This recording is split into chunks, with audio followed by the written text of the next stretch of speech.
We begin by drifting away from the noise of the earth and into the velvet silence of the eternal night. You are floating in a space that is not empty, but filled with a heavy and waiting darkness. There is no sound here in the void, except the slow and steady rhythm of your own breathing. We are traveling outwards to the very edge of what is known and into the shadow of the impossible. For thousands of years, we believed we understood the shape of the universe and the history of its birth. We drew maps of the cosmos that comforted us with their order and their predictable and understandable rules. We thought we knew how the first stars ignited in the cold dawn of the ancient universe. We believed that the early universe was a simple place of small and scattered lights flickering in the dark. But we have built a new golden eye that can see deeper than any human eye was meant to see. The James Webb Space Telescope has opened its hexagonal mirrors to the cold and uncaring vacuum of deep space.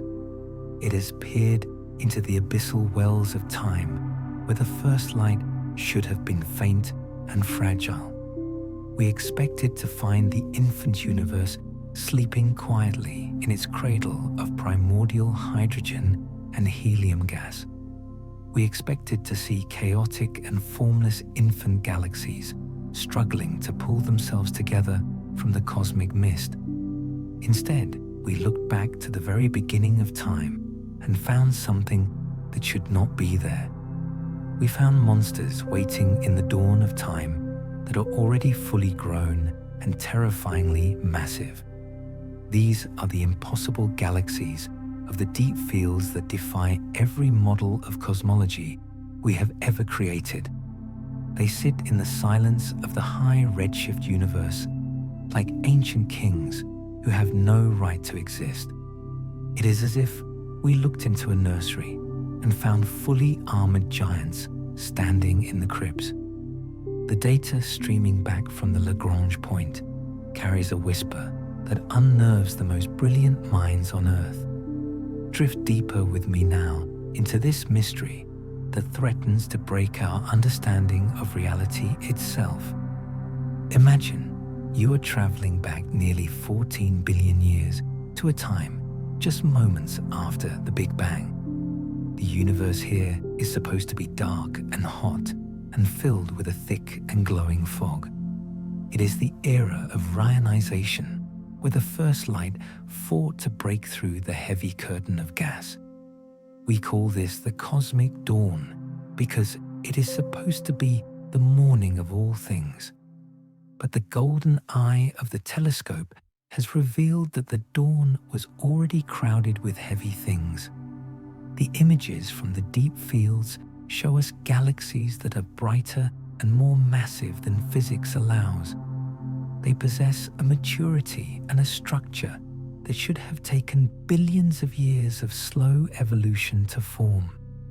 Yet here they are in the first few 100 million years of the universe, shining with an impossible brilliance. It is a discovery that sends a shiver through the foundations of the standard model of Big Bang cosmology. We are looking at a universe that grew up too fast and too violently for our comfort. There is a sense of unease in the halls of science as the data continues to pour in. The light from these galaxies has traveled through the expanding dark for over 13 billion years to reach us.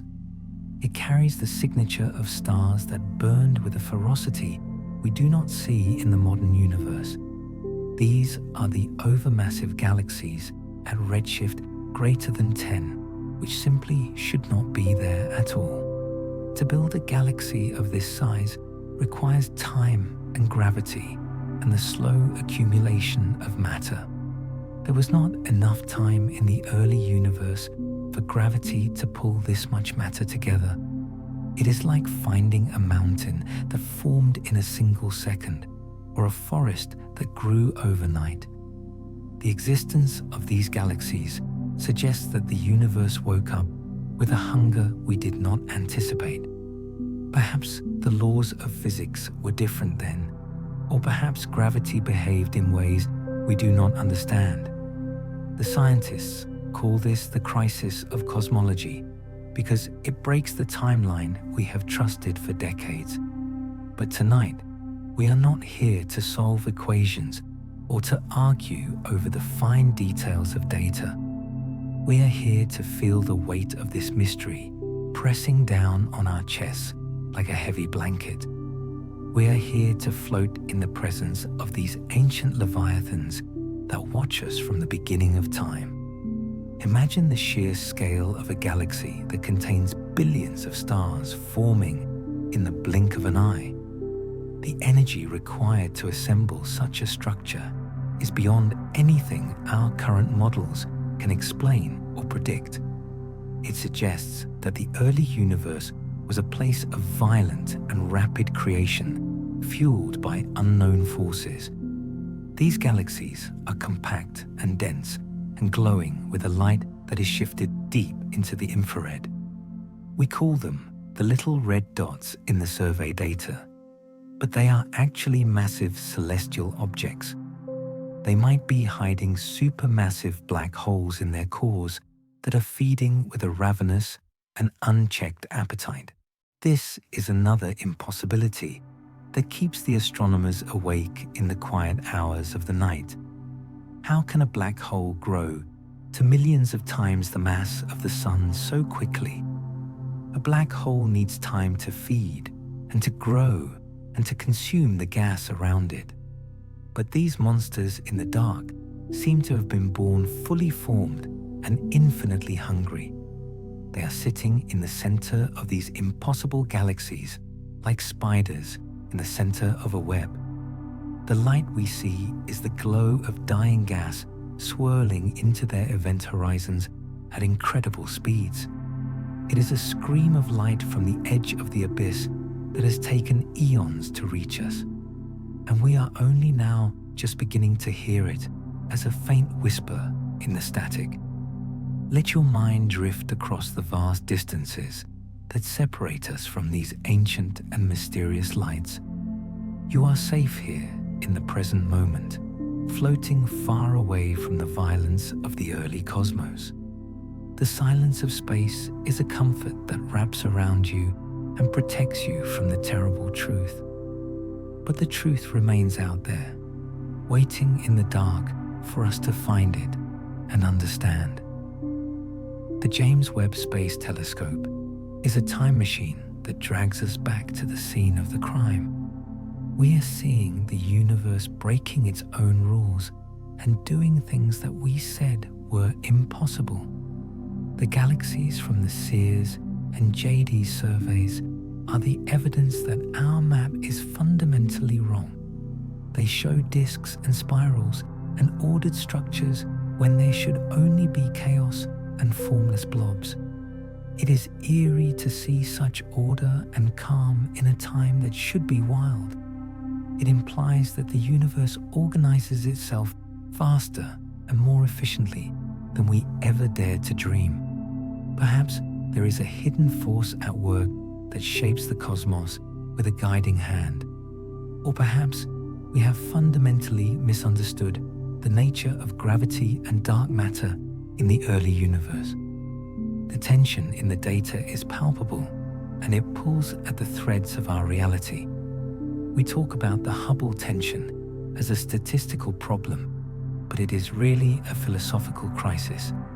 It means we do not know how fast the universe is expanding or how old it really is. The existence of these bright early galaxies makes the universe feel older than it is supposed to be. Some whisper that the universe might be twice as old as we thought to explain these giants. Imagine a universe that has been hiding billions of years of history in the shadows of our ignorance. It is a thought that makes the cosmos feel deeper and darker and more unknown than ever before. We are like children who have wandered into a library that is far too large for us. The books on the shelves are written in languages we cannot read and tell stories we cannot comprehend. We pick up a single page and try to reconstruct the history of an entire civilization from it. That is what we are doing with the light from these high redshift galaxies in the deep fields. We are trying to read the biography of the universe from a few faint photons of infrared light. And the story they are telling is not the one we wrote in our textbooks and lectures. It is a story of direct collapse, where giant clouds of gas imploded under their own weight. They did not wait to form stars first, but collapsed directly into black holes of immense size. This is the theory of direct collapse super-Eddington growth that attempts to explain the impossible beasts. It suggests a universe that was frantic to create monsters as soon as the lights turned on. A universe that did not want to wait for the slow process of stellar evolution to begin. It wanted to build the biggest things it could as fast as it possibly could. This implies a kind of urgency in the cosmos that is both beautiful and deeply unsettling. Why was the universe in such a rush to create these massive galaxies and black holes? What was it trying to achieve in those first few frantic moments of its existence? We float here in the safety of the future and wonder about the motives of the past. The silence of space offers no answers, only the endless and glittering question marks of the stars. The deeper we look, the more questions we find waiting for us in the velvet dark. We thought the James Webb would confirm our theories and pat us on the back. Instead, it has slapped us awake and told us that we know nothing about the dark. It has shown us that the universe is stranger and more creative than we are capable of imagining. The light from these impossible galaxies is a ghost that has been traveling for an eternity. It has passed through clusters of dark matter and bent around the gravity of intervening worlds. It has been stretched by the expansion of space until it is no longer visible to our eyes. Only the cold gold mirrors of the telescope can catch these ancient and weary photons. They land on the detectors like falling snow and build up a picture of the impossible. We see galaxies that are too bright and too blue and too full of heavy metals. This means that many generations of stars must have already lived and died before this time. But how can stars live and die when the universe itself is barely born? It is a paradox that loops around in our minds and leads us back to the mystery. It suggests that the first stars were giants that burned through their fuel in a frenzy. They exploded as supernovae and seeded the cosmos with the dust of life much earlier than predicted. This dust is what we see glowing in the infrared light of the distant and ancient galaxies. It is the ash of the first fires that burned in the darkness of the cosmic dawn. We are looking at the smoke from a fire that went out 13 billion years ago. And in that smoke, we see the shapes of cities that should not have been built yet. The scientists are scrambling to fix the models and to patch the holes in our understanding. They talk of future observations from the Euclid and Roman telescopes that might confirm these fears. But for now, we are left with the raw and uncomfortable sensation of the unknown. We are drifting in a boat on a dark ocean where the monsters are real. The water is deep and black, and we cannot see what is swimming beneath the surface. We only see the ripples and the strange lights that flicker in the depths below us. The universe is not a machine that follows the rules we wrote down on paper. It is a living and breathing entity that evolves in ways we cannot fully predict. The reionization era was not a slow sunrise, but a sudden and blinding flash of light. The first galaxies punched holes in the neutral gas and flooded the universe with ultraviolet radiation. They were engines of creation that reshaped the very fabric of the cosmos around them. And they did it with a power and a speed that defies our meager human logic. We are small and our lives are short, and the universe is vast and old. It does not care if we understand it or if we are frightened by it. It only cares about continuing its endless dance of creation and destruction in the dark. We are the observers who have arrived late to the show and missed the opening act. We are trying to guess what happened based on the scenery that is left on the stage. But the scenery is strange, and the props are too big, and the lighting is wrong. We feel like we have walked into the wrong theater or woken up in a different dream. The dream of the simple universe is gone, and the nightmare of the complex universe has begun. But it is a beautiful nightmare, filled with wonders that take our breath away.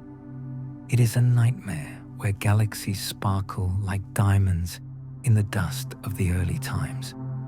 We can let go of our need to understand and simply float in the awe of it. We can surrender to the mystery and let the current of the cosmos carry us. There is a peace in knowing that we are not the masters of this vast domain. We are merely guests who have been allowed to peek behind the curtain for a moment. And what we see behind the curtain is a machinery too vast for our minds. It is a machinery of gravity and light and time that grinds the stars into dust. It creates galaxies that are too heavy for their age and black holes that are too hungry. It breaks the laws of physics as if they were merely suggestions to be ignored. Drifting further now, we can feel the cold of the deep space seeping into our thoughts. It is a clean and purifying cold that freezes away our worries and our small concerns. We are alone with the ancient light and the silent giants of the dawn. The earth is far behind us, and the noise of humanity has faded into nothing. We are face to face with the impossible, and it is watching us with a steady gaze.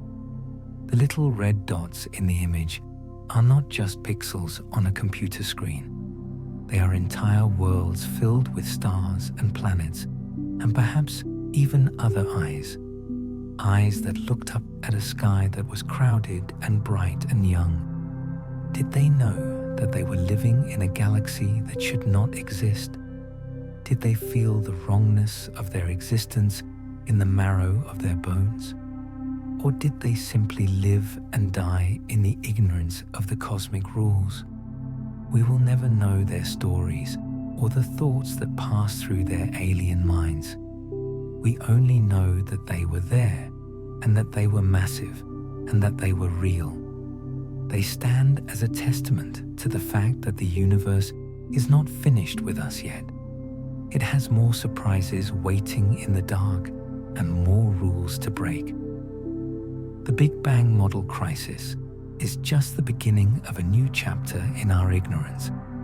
It is a reminder that we are still crawling in the dark with a small candle.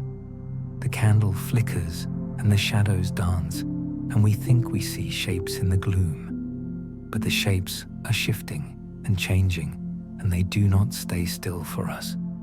The overmassive galaxies are the shadows that have suddenly taken on a solid form. They have stepped out of the dark and demanded that we acknowledge their impossible presence. We can try to explain them away with complex theories and new mathematics and simulations. We can talk about primordial black holes and dark energy and modified gravity theories. But deep down, we know that we are just putting names on things we do not understand. We are like ancient map makers, drawing dragons on the edges of the known world. The dragons are real, and they are flying in the deep fields of the James Webb. They are breathing fire and consuming the gas of the early universe with a terrible hunger. And we are watching them from the safety of our little blue planet. We are safe because we are separated from them by the vast and impassable wall of time. They cannot reach us, and we cannot reach them, but we can see their ghosts. The ghosts of the early universe are haunting our telescopes and our theories. They are whispering to us that we are wrong about everything we thought we knew. Listen closely to the silence, and you might hear the echo of their creation. It is a low and steady hum that vibrates through the fabric of space-time. It is the sound of matter collapsing and stars igniting and galaxies spinning. It is the heartbeat of the cosmos that has been beating for billions of years. But this heartbeat is irregular and strange, and it skips a beat now and then. The impossible galaxies are the skipped beats in the rhythm of the eternal song. They are the glitch in the matrix that reveals the truth behind the simulation. Or perhaps they are the proof that the universe is far more organic than we thought.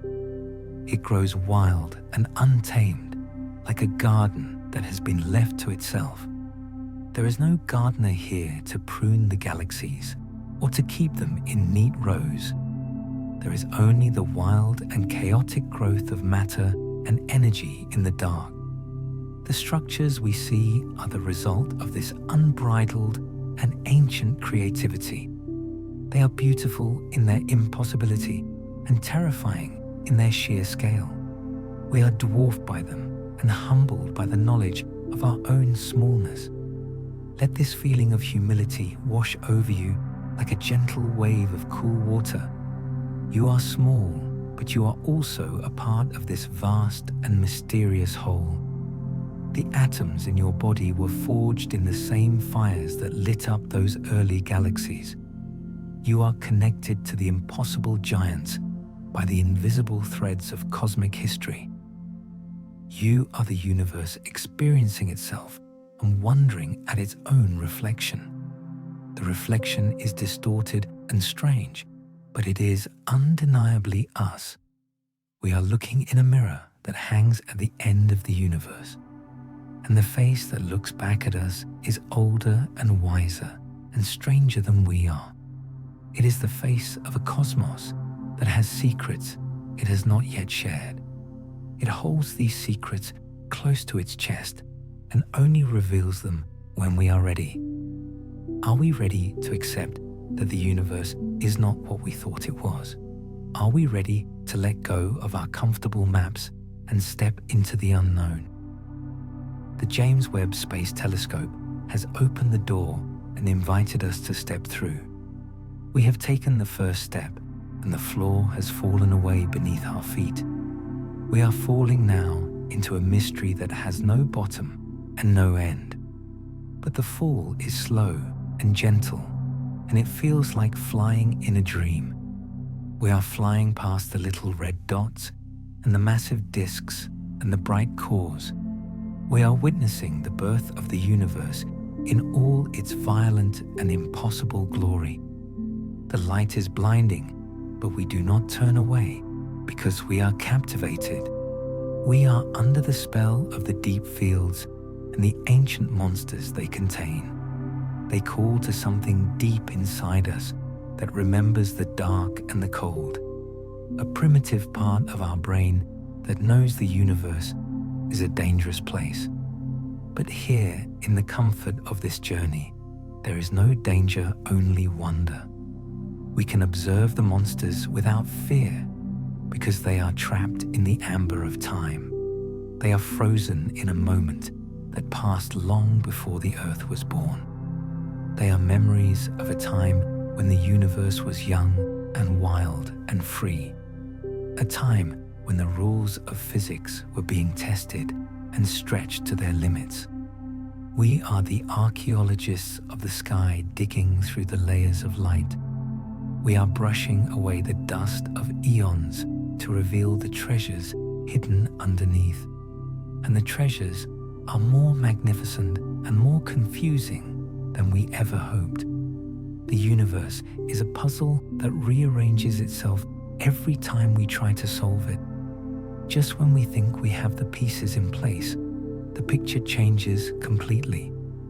The overmassive galaxies are the new pieces that do not fit in the puzzle. They force us to take the puzzle apart and start all over again. But that is the joy of science and the joy of exploration in the dark. We are not here to finish the puzzle, but to enjoy the act of solving it. We are here to marvel at the complexity and the beauty of the pieces. Each galaxy is a jewel set in the crown of the cosmic night.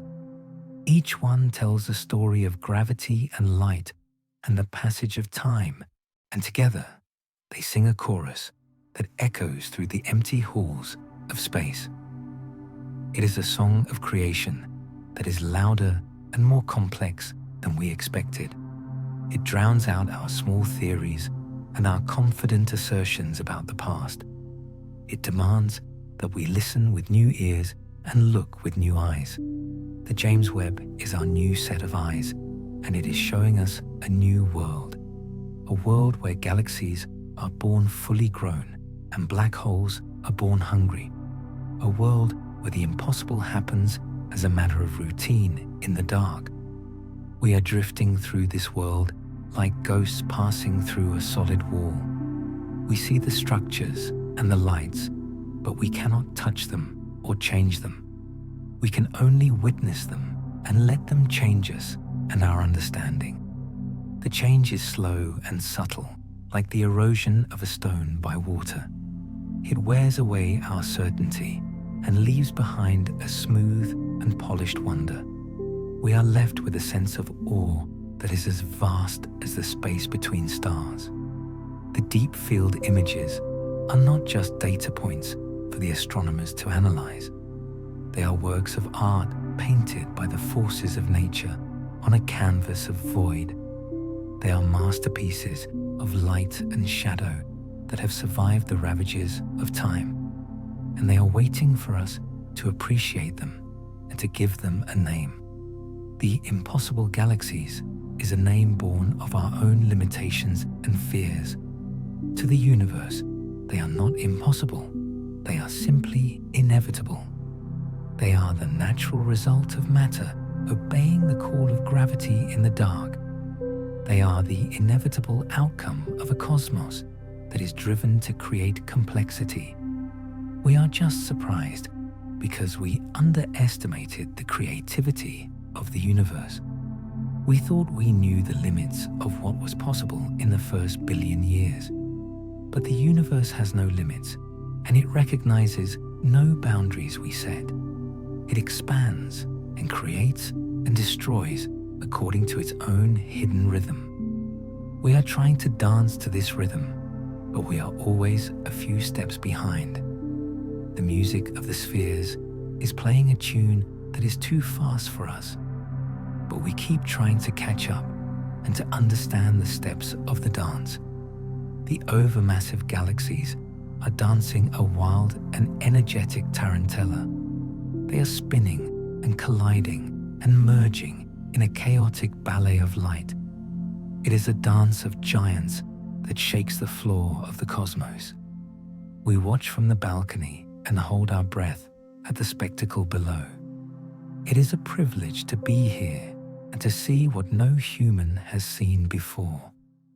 It is a gift from the golden eye that floats in the silence of the Lagrange point, a gift that comes wrapped in the mystery of the redshift and the spectra. We unwrap it slowly and carefully, so as not to miss a single detail. And with every layer we remove, the mystery only deepens and grows. The core of the mystery is glowing with a heat that we can feel across time. It warms our imagination and ignites our curiosity about the origins of all things. We are children of the universe, returning to the home we never knew. And the home is filled with strangers who are taller and older than we are. They look down at us with their bright and burning eyes and say nothing. They do not need to speak because their existence is a statement enough. They exist, therefore we are wrong about the history of our world. They exist, therefore the universe is a more magical place than we believed. It is a place where magic is just science that we have not yet understood. The magic of the direct collapse and the super-Eddington growth is real. It is the magic of matter transforming into monsters in the blink of an eye. We are witnessing the alchemy of the cosmos on a scale that is terrifying. It turns simple gas into complex galaxies without the need for intermediate steps. It skips the boring parts and goes straight to the grand finale. But for us, this finale is just the beginning of the story of the universe. It is the opening chapter that sets the stage for everything that follows. If the beginning was this wild and this unexpected, what does it mean for the end? Does the universe have more surprises waiting for us in the distant future? Or are the surprises hidden in the past, waiting for us to dig them up? We drift on through the sea of questions and let the current take us. There is no shore in sight and no lighthouse to guide us home. There's only the endless ocean of the night and the stars that float upon it. And deep in the water, there are shapes that move and shift. Shapes that are too big to be whales and too old to be ships. They are the leviathans of the deep field, and they are rising to meet us. They are coming to the surface to breathe the light of the new day. And as they break the surface, they shatter the calm water of our theories. The waves of their arrival rock our small boat and threaten to capsize us. But we hold on and we watch and we wonder at the sight. The universe is waking up and it is hungry. It is hungry for the light that travels through the vast and empty corridors of the expanding cosmos. We are drifting deeper now into the surveys known as CEERS and JADES, where the shadows are thickest. These are not merely patches of the sky, but deep wells that have been drilled into the fabric of time. The James Webb Space Telescope has stared into these patches for hours to collect the faint whispers of the past. It has gathered the photons that have been journeying since the universe was less than 1 billion years old. We are floating in the silence of these deep fields where thousands of galaxies hang like ornaments in the dark. But as we drift closer to these ancient shapes, we begin to notice that something is terribly wrong with them. We expected to see the messy and chaotic building blocks of galaxies colliding and merging in the early universe. We expected to see irregular blobs of gas and light that had not yet settled into a recognizable form. The standard models of cosmology told us that the early universe was a place of disorder and violent assembly.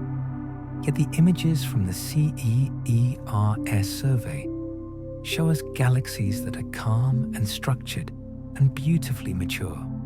It is like walking into a nursery and finding a child who is already speaking in full and complex sentences. These galaxies have spiral arms and central bars and rotating disks that should take billions of years to form. They are spinning with a majestic grace that defies the violent and chaotic environment of the early cosmic dawn. How can such order arise from the chaos so quickly when the universe was still so incredibly young?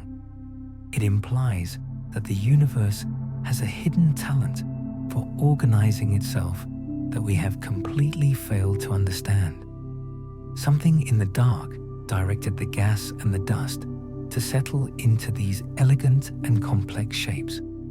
It suggests that gravity might be working harder or faster than our equations say it should be able to. The existence of these mature galaxies is a silent mockery of our timeline and our carefully constructed history. They sit there in the deep past, looking like modern galaxies that have been transported back in time. It gives you the unsettling feeling that the universe was born fully grown and ready to begin its work. We are looking at the impossible architecture of the cosmos that was built before the architects were even born. The majestic spiral arms of these galaxies are wrapped around cores that glow with a fierce and ancient light. They are islands of stability in a universe that should have been a churning ocean of hot plasma. The sight of them fills us with a mixture of awe and a deep and resonating existential dread. We are forced to ask if we even know how a galaxy is born or how it grows. Perhaps the universe does not need time to create perfection, but can manifest it in a single breath. The silence of the deep fields is heavy with the weight of these unanswered questions that float around us. We move through the JADES survey data like divers swimming through a submerged city of unknown origin. The light here is shifted so deep into the infrared that it is invisible to the human eye. Only the cold gold mirrors of the telescope can translate this heat into the images we see today. And among the majestic spirals, we find other shapes that are even more mysterious and deeply unsettling. We see the little red dots that are scattered across the deep fields like embers in a dying fire. At first glance, they appear to be small and insignificant specks of red light in the vast darkness. But the spectra tell us that these dots are actually incredibly dense and massive objects hiding in the gloom. They are the compact galaxies that have packed billions of stars into a space the size of a cluster. Imagine a galaxy where the stars are so close together that the night sky is a blinding sheet of white. A civilization living in such a place would never know the concept of darkness or the solitude of night. The gravity in these little red dots is intense, and it holds the stars in a tight embrace. But there is a darker possibility that haunts the astronomers who study these strange and crimson lights. The light might not be coming from stars at all, but from something far more dangerous and hungry. These little red dots might be the hiding places of supermassive black holes that are feeding in the dark. They are the hidden monsters that have wrapped themselves in a thick blanket of dust to escape detection. The light we see is the glow of gas that is being devoured by the singularity at the center. It is a death cry of matter that is being ripped apart by tidal forces beyond our comprehension. And this is happening in the very dawn of time when such monsters should not yet exist. How does a black hole grow so large so quickly when the universe has only just begun? It is the same question that echoes through the void and refuses to provide us with a comforting answer. The universe seems to be crowded with hunger and violence in a time we thought was simple. The little red dots are watching us from the edge of the visible universe with their single red eyes. They are like predators waiting in the tall grass of the cosmic dawn for something to pass by. The feeling of being watched is palpable as we float through the data and examine the ancient light. We are intruders in a realm that belongs to the giants and the monsters of the early universe. The physics of these objects is extreme, and it bends the rules of reality until they almost break.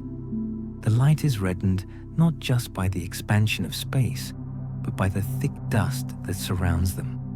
It is a dirty and complex universe that hides its secrets behind layers of soot and ancient ash. We are trying to peer through the veil, but the veil is thick and heavy and resists our gaze. The SEERS and JADES surveys are our attempt to lift the corner of the curtain and see inside.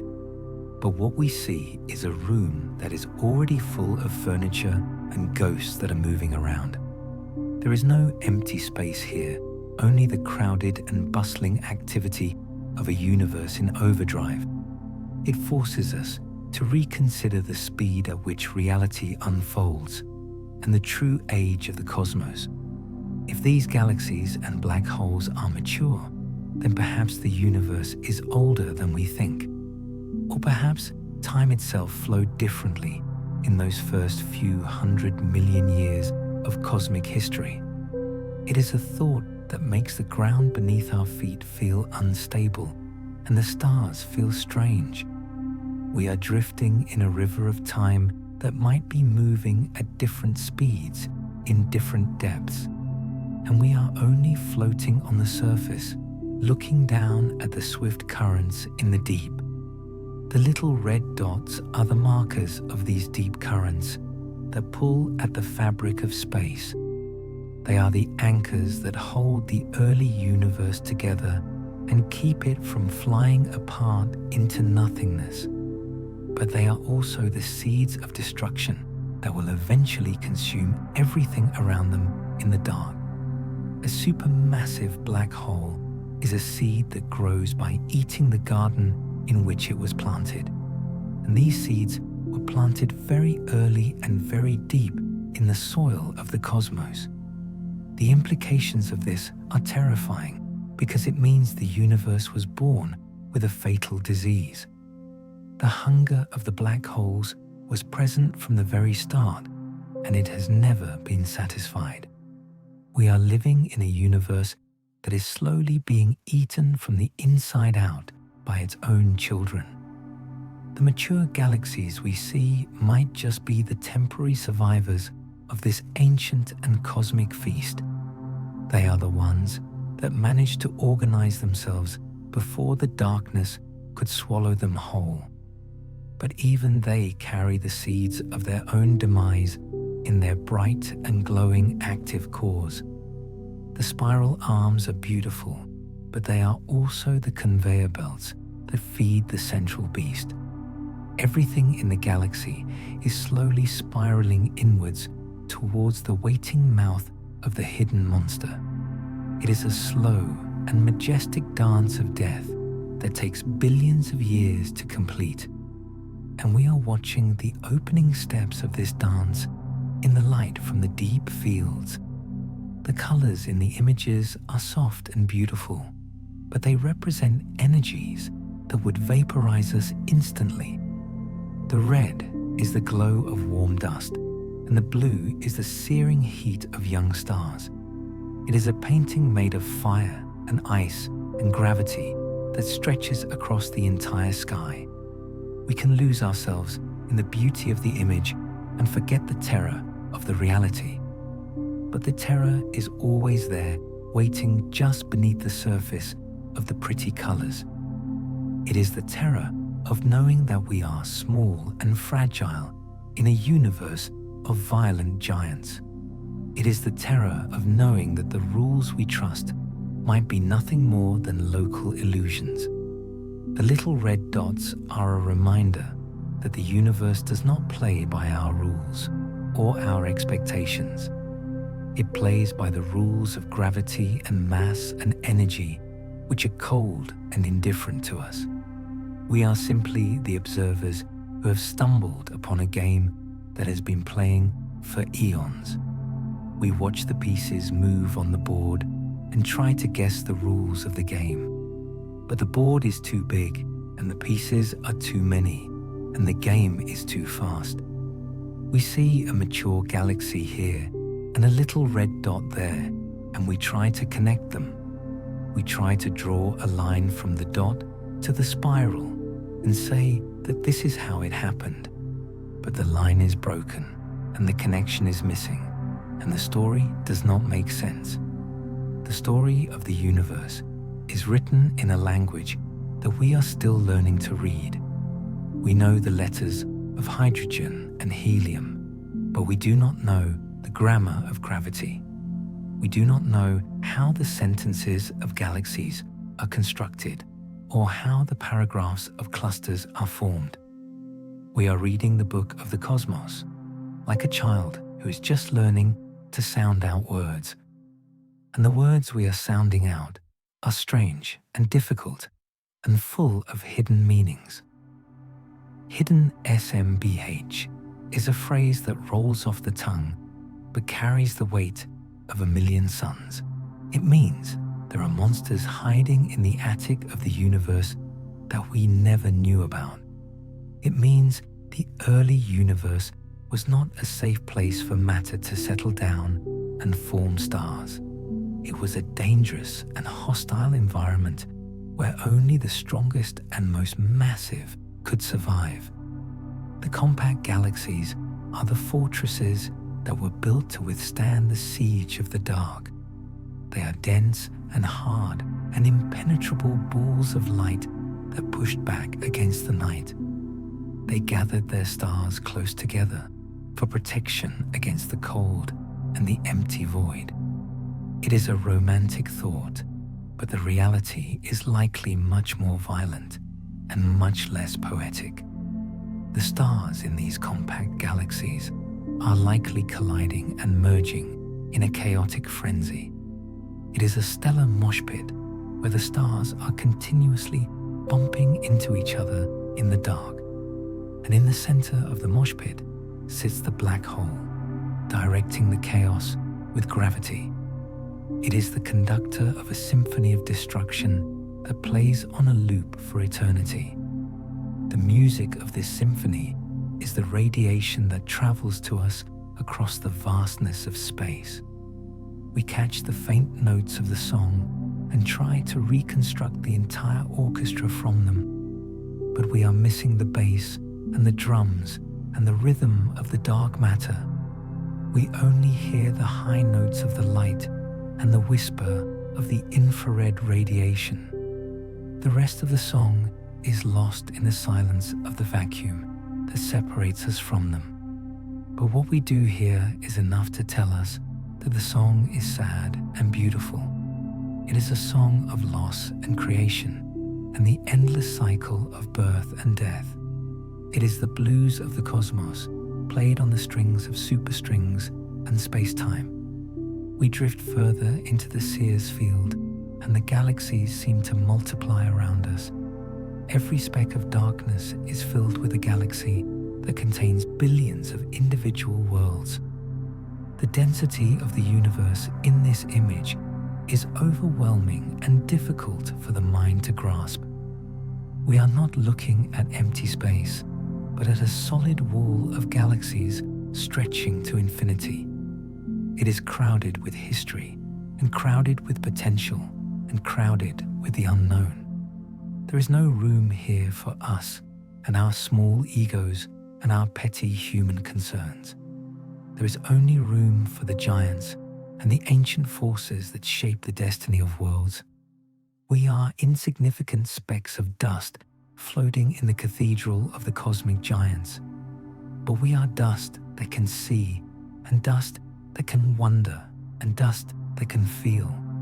And that makes us special in a way that even the massive galaxies cannot claim to be. We can feel the awe of the discovery and the fear of the unknown and the beauty. We can let the mystery of the little red dots wash over us and cleanse our minds. We can drift in the uncertainty and find a strange kind of comfort in not knowing. It is the comfort of surrendering control to something that is much larger than ourselves. It is the comfort of floating in the ocean and letting the waves carry you where they will. The waves of light from the JADES survey are carrying us back to the beginning of time. They are carrying us to a place where the distinction between a galaxy and a black hole blurs. a place where the line between creation and destruction is thin and easily crossed, a place where the universe was experimenting with forms and shapes that we have never seen. We are the witnesses to these experiments and the judges of their final success or failure. But who are we to judge the work of the cosmos when we can barely understand it?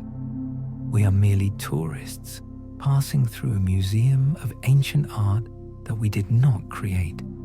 We can admire the brushstrokes and the colors, but we cannot ask the artist what they meant. The artist is long gone, and the studio is empty, and the paint has dried on the canvas. We are left with the masterpiece, and the silence, and the feeling of profound mystery. The mature galaxies are the masterpieces that hang in the main gallery of the universe. They are the ones that catch our eye and make us stop and stare in wonder. But the little red dots are the sketches that were hidden in the back of the studio. They are the rough drafts and the discarded ideas that tell the true story of the artist. They reveal the struggle and the violence and the hunger that went into the creation. They show us that the beauty of the spirals was bought at a terrible and heavy price. The price was the consumption of vast amounts of matter and the destruction of countless stars. The universe is a harsh mistress who demands a sacrifice for every moment of beauty she creates.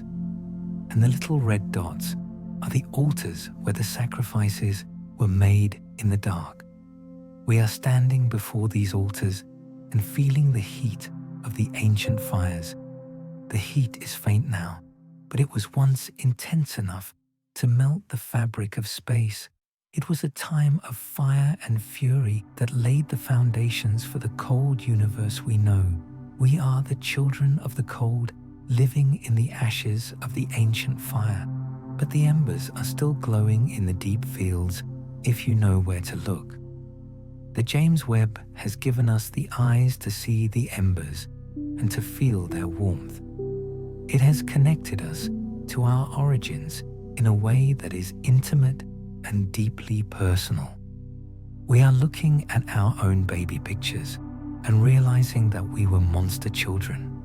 We were born from violence and hunger, and we carry that legacy in our blood. The atoms in our bodies were forged in the hearts of stars that lived in these galaxies. We are the dust of the little red dots that has been recycled and reshaped into life.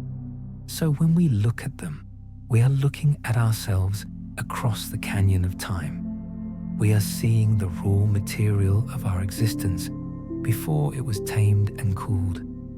It is a family reunion with the ancestors we never knew we had and never wanted to meet.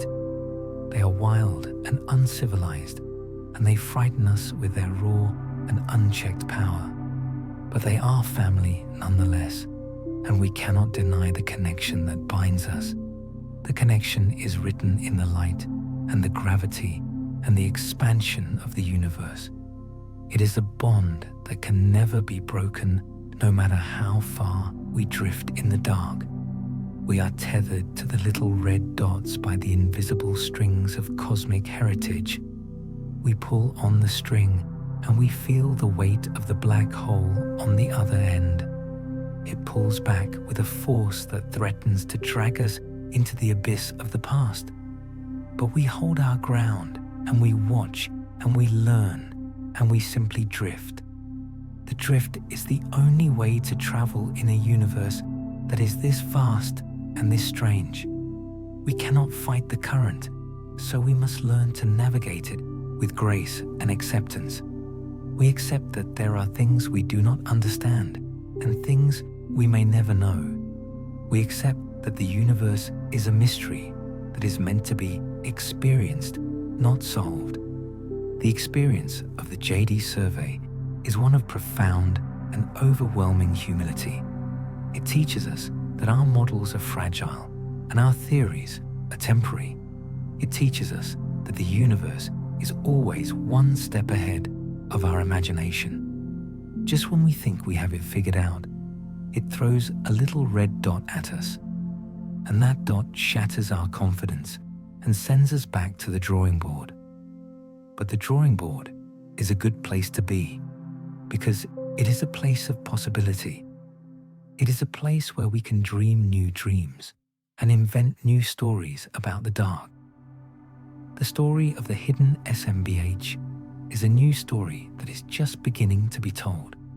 It is a thriller and a mystery and a horror story all wrapped into one.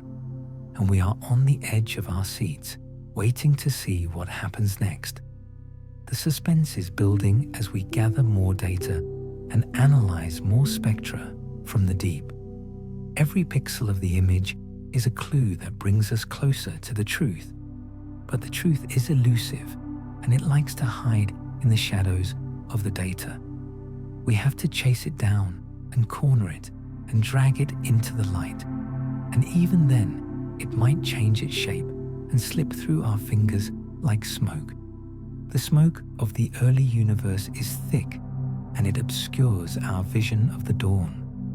We are peering through the fog of reionization, trying to see the first light. But the little red dots are like beacons that shine through the fog and guide us. They tell us that something is there and that something is happening in the gloom. They are the lighthouses of the early cosmos, warning us of the dangerous rocks. But we are drawn to the rocks because that is where the secrets are kept. We want to crash our ship of knowledge against the rocks and see what spills out. We want to break open the black holes and see what is hidden inside the event horizon. It is a dangerous desire, but it is the desire that drives all of human exploration. We are the curious apes who cannot resist poking the sleeping bear in the cave, and the bear is waking up and it is growling at us from the deep fields. The growl is low and deep, and it vibrates in the bones of the universe. It is the sound of the overmassive galaxies shifting their weight in the dark. They are heavy and they are tired, and they have been waiting for us for a long time. They have been waiting for us to build a telescope big enough to see them. And now that we see them, we cannot look away because they are too mesmerizing. They hold our gaze with the hypnotic power of a snake charming a bird. We are frozen in the spotlight of their ancient and terrible beauty. We are caught in the gravity of their mystery, and we are slowly falling in. The fall is endless, and the bottom is nowhere in sight. We are falling past the spiral arms that look like Milky Ways of a different time. We are falling past the clumps of star formation that glow with a fierce blue light. We are falling past the dust lanes that snake through the galaxies like dark rivers. And we are falling towards the red center where the monster is waiting for us. The monster that is either a dense cluster of stars or a hungry black hole. The distinction matters to the scientists, but to the dreamer, it is all the same. It is a point of intense energy and focus that anchors the swirling galaxy. It is the heart of the beast that pumps the lifeblood of light into the void. We can hear the heartbeat if we listen closely to the silence of the room.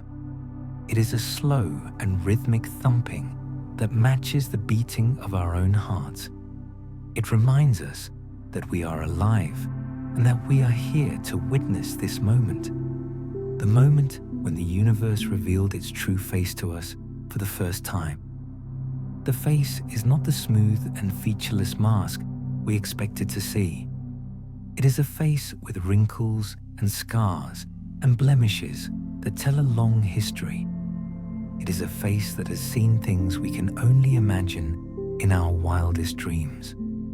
And the eyes of the face are the little red dots that stare back at us. They are unblinking and ancient, and filled with a wisdom we do not possess. They have watched the universe grow from a baby to an adult, and they know the truth. They know that the growth was not easy and that it was full of pain. They know that the universe had to fight to exist and to become what it is. The fight is recorded in the light that we are capturing in our mirrors. It is a war diary written in photons and redshifts and emission lines. We are reading the diary and realizing that the war was much bigger than we thought. The war between gravity and expansion and radiation and dark matter. It was a war that shaped the very structure of the reality we live in. And the little red dots are the veterans of that war who are still standing. They are the survivors who have lived to tell the tale to the newcomers. We are the newcomers, and we are sitting at their feet, listening to the story. The story is long and complex, and it puts us to sleep with its rhythm. It is a bedtime story for the species that is just learning to wake up. We listen and we drift, and we let the images of the deep field fill our minds. We see the galaxies spinning in the dark like wheels of fire. We see the red dots glowing like embers of a forgotten campfire. We see the vastness of the space that separates us from the ancient past, and we feel a sense of peace settling over us like a warm blanket. The peace comes from knowing that the universe is big enough to hold all our questions. It is big enough to hold our fears and our doubts and our ignorance. It is big enough to absorb our curiosity and to give us back wonder in return. We can rest in the knowledge that there is always more to discover. There is always another layer of the onion to peel back and examine. And as we peel back the layer of the SEERS and JADES surveys, we find something else, something that was hiding behind the mature galaxies and the little red dots, a tension that has been pulling at the strings of cosmology for years, a discrepancy that refuses to go away no matter how hard we try to ignore it. It waits in the data like a snag in a beautiful piece of silk. It pulls and it pulls until the fabric begins to tear. It tears at the very fabric of the reality that we thought we understood so completely and so safely. We are drifting through the tear in the silk and entering a space where the measurements simply do not agree. We call this the Hubble tension link, but it feels less like a scientific puzzle and more like a cosmic secret. It is the uncomfortable realization that the universe is expanding at a speed that contradicts our most trusted predictions. We look at the infant universe and measure how fast it was growing when the first light was set free. And then we look at the modern universe and measure how fast the galaxies are rushing away from us today. The numbers should tell a consistent story of a cosmos that is stretching and cooling in a predictable and orderly way. But the numbers are fighting each other and telling two different stories about the history and future of our world. It is as if the universe is running away from us faster than the laws of physics say it should be. This tension is a crack in the foundation of the house that we have built to shelter our minds. It suggests that there is a strange energy or a hidden force pushing the galaxies apart with desperate strength. We float in the widening gap between what we predict and what we observe with our own eyes. The gap is silent and dark, but it is filled with the tension of a string pulled too tight. If the universe is expanding faster than expected, it changes everything we know about the age of the ancient light. It means the monsters we saw in the deep fields might be even further away and older than we thought. It means the darkness is deeper and the history is longer and the mystery is far more profound. We are trying to measure the heartbeat of the cosmos, but the pulse is irregular and skipping in the dark. One ear hears a slow and steady rhythm, while the other ear hears a racing and frantic beat. Which rhythm is the true song of the universe? And which one is the echo of our own confusion? The Hubble tension is the sound of the universe refusing to be pinned down by our simple human mathematics. It is the sound of a reality that is wild and untamed and refuses to march to our drum. Drift with me now into the implications of this broken rhythm as we travel back to the early galaxies. If the timeline is broken, then the formation of the first structures becomes an even greater and deeper mystery. We saw the overmassive galaxies and the little red dots and wondered how they grew so big so fast.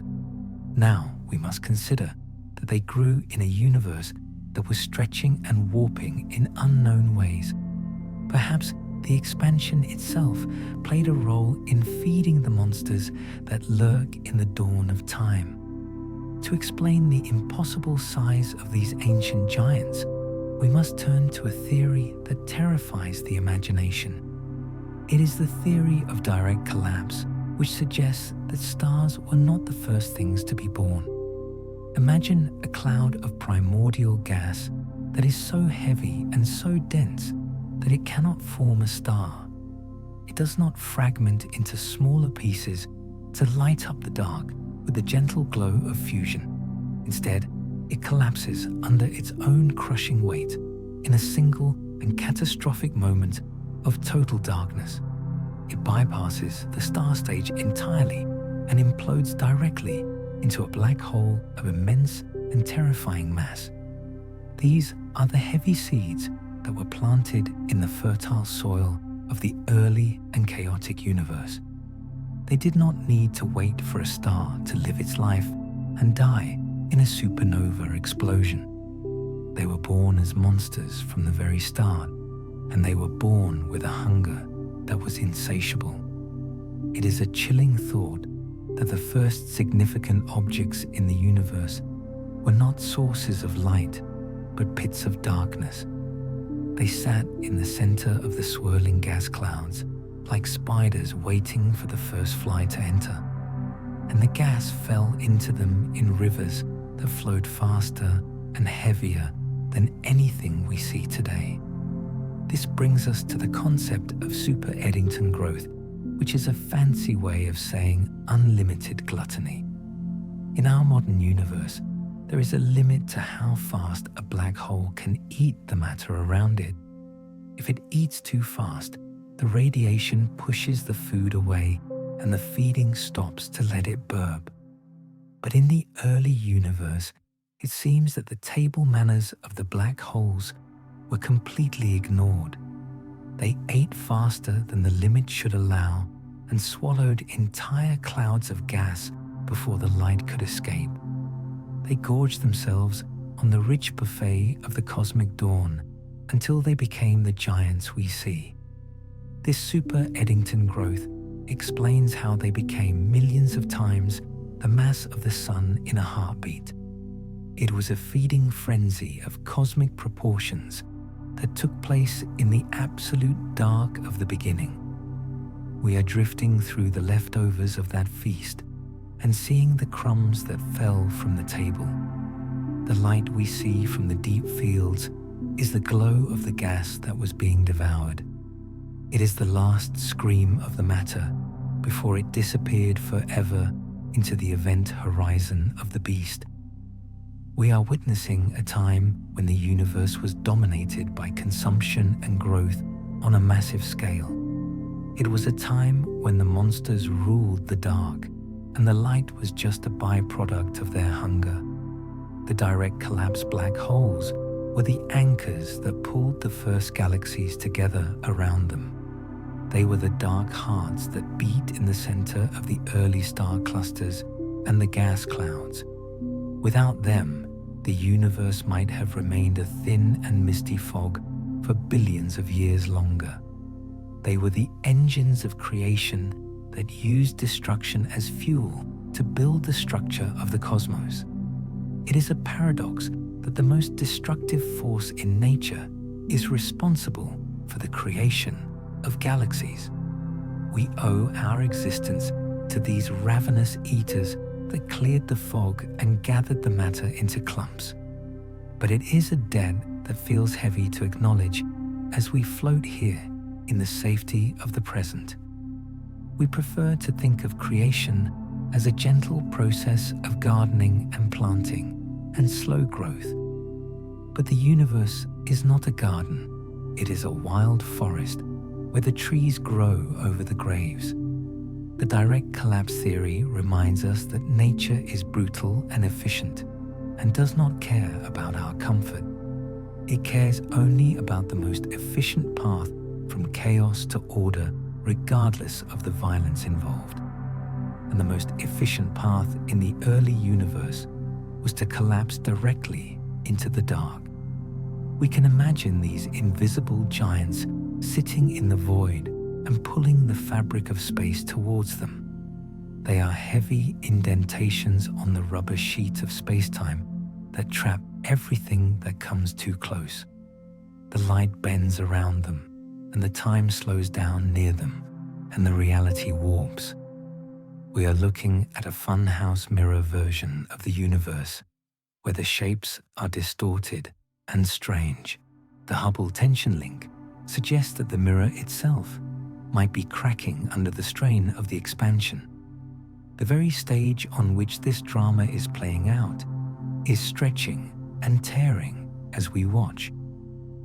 It adds a layer of vertigo to our journey as we realize the ground is moving beneath us. We are not standing on solid Earth, but floating in a fluid that is expanding in all directions. And in this expanding fluid, the super-Eddington accretion disks are spinning like whirlpools of fire. They are brighter than entire galaxies, and they outshine the stars that are trying to form nearby. They are the lighthouses that guided the universe through the dark ages of the reionization era. But their light is dangerous and hard and full of high-energy radiation that strips the electrons from atoms. It is a sterilizing light that clears the space around them and creates a bubble of transparency. We are drifting through these bubbles now and seeing the clear patches in the cosmic fog. Each bubble surrounds a monster that has eaten enough to push the fog away with its burp. The universe is a Swiss cheese of these bubbles, and we are the mice exploring the holes. It is a quiet and lonely exploration because the holes are vast and the walls are far away. We can travel for millions of years and never touch the sides of the bubble we are in. The silence is profound here in the cleared spaces where the gas has been blown away. It is a vacuum within a vacuum, where the only thing that moves is the ancient light. The light carries the memory of the feast and the memory of the collapse and the memory of the birth. It enters our eyes and our telescopes, and it tells us a story we are struggling to believe. It tells us that the universe was a place of extremes, where the middle ground did not exist. You were either a cloud of gas that did nothing, or you were a black hole that ate everything. You were either a tiny particle lost in the void, or a massive galaxy dominating the sky. There was no room for the small and the gentle in the era of the super-Eddington giants. It was a time of heroes and monsters and epic battles between gravity and radiation pressure.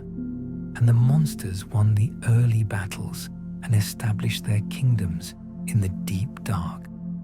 We are visiting the ruins of those kingdoms now and marveling at the size of the castles.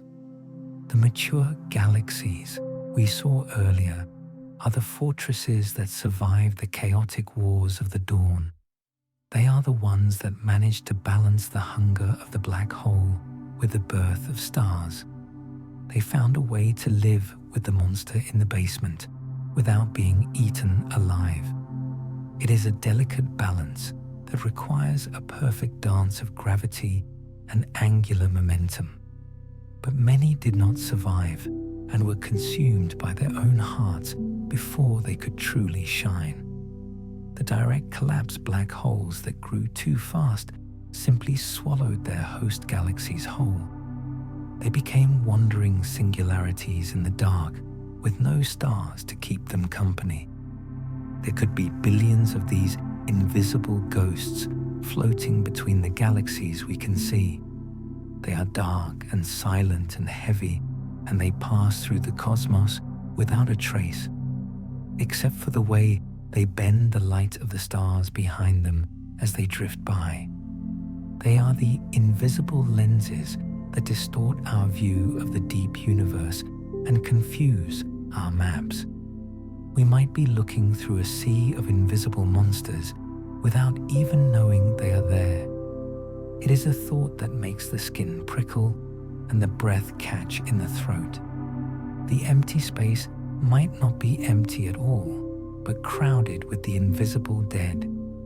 The dead galaxies that never had a chance to shine because they collapsed too soon. The dead stars that were eaten before they could ignite their nuclear fires. The universe is a graveyard of potential that was never realized and dreams that were crushed by gravity. But it is also a nursery where the survivors grew strong and beautiful and complex. We are the descendants of the survivors, and we carry the legacy of their struggle. The Hubble tension reminds us that the struggle is not over and the story is not finished. The universe is still stretching and pulling and tearing at the seams of reality. The dark energy that drives the expansion is a mystery as deep as the black holes. It is pushing the galaxies apart and isolating them in their own private pools of darkness. Eventually, the expansion will be so fast that we will not see the other galaxies at all. We will be alone in the dark with only our own stars to keep us warm. But for now, we can still see the others, and we can still read their history. We can still see the evidence of the super-Eddington growth and the direct collapse. We can still marvel at the audacity of a universe that breaks its own speed limits. The limit of the speed of light and the limit of the Eddington accretion. The universe treats these limits as suggestions rather than absolute laws that must be obeyed. It finds ways to cheat the system and to grow faster and bigger than it should. It is a rebellious teenager that refuses to listen to the rules of the physics textbooks. It wants to see how far it can push the boundaries before something breaks. And the Hubble tension might be the sound of something finally snapping. We are listening to the snap and trying to figure out where the break has occurred. Is it in our understanding of gravity or in our measurement of the light? Is it in the early universe or the late universe or somewhere in between? The answer waits in the dark, and it mocks us with its silence.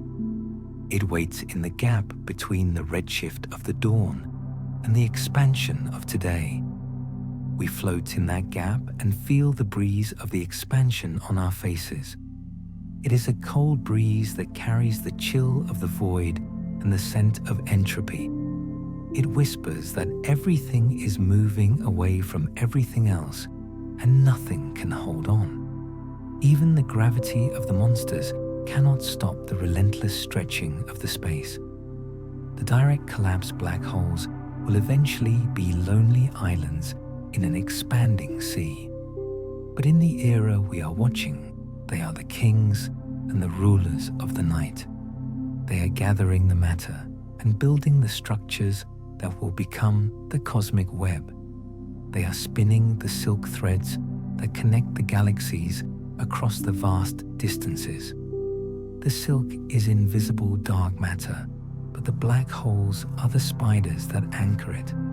They sit at the nodes of the web and wait for the gas to flow down the strands. The flow is constant and heavy, and it feeds the super-Eddington fires. The accretion disks shine like beacons that illuminate the dark matter web.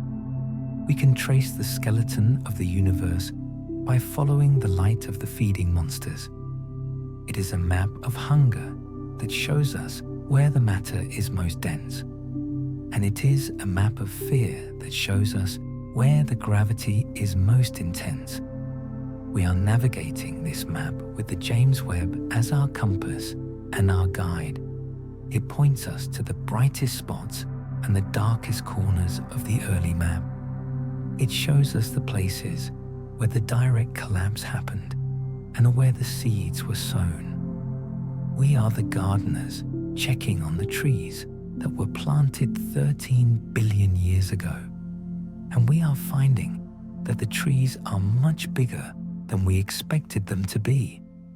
They have deep roots that go down into the bedrock of the Big Bang itself. And they have high branches that reach up into the future where we live. We are sitting on one of the branches, looking down at the roots in the dark. The roots are twisted and gnarly, and they tell a story of struggle and survival. The struggle to grow in a universe that was trying to pull you apart. The Hubble tension is the tension between the growth of the structure and the growth of the space. It is a tug of war between gravity pulling in and dark energy pushing out. In the early universe, gravity was winning and the monsters were growing fat. But now dark energy is winning and the monsters are being pushed apart. We are living in the turning point where the balance of power is shifting. We can feel the shift in the data and in the unease of the astronomers. The old models are creaking under the weight of the new discoveries. The concept of direct collapse is a patch we put on a leaking boat. The concept of super-Eddington growth is a band-aid we put on a gaping wound. We are trying to keep the standard model afloat, but the water is rising fast. The water is the data that keeps pouring in from the deep fields. It floods our theories and washes away our certainty and leaves us wet and shivering. But the shivering is good because it wakes us up from our dogmatic slumber. It forces us to look at the universe with fresh eyes and open minds.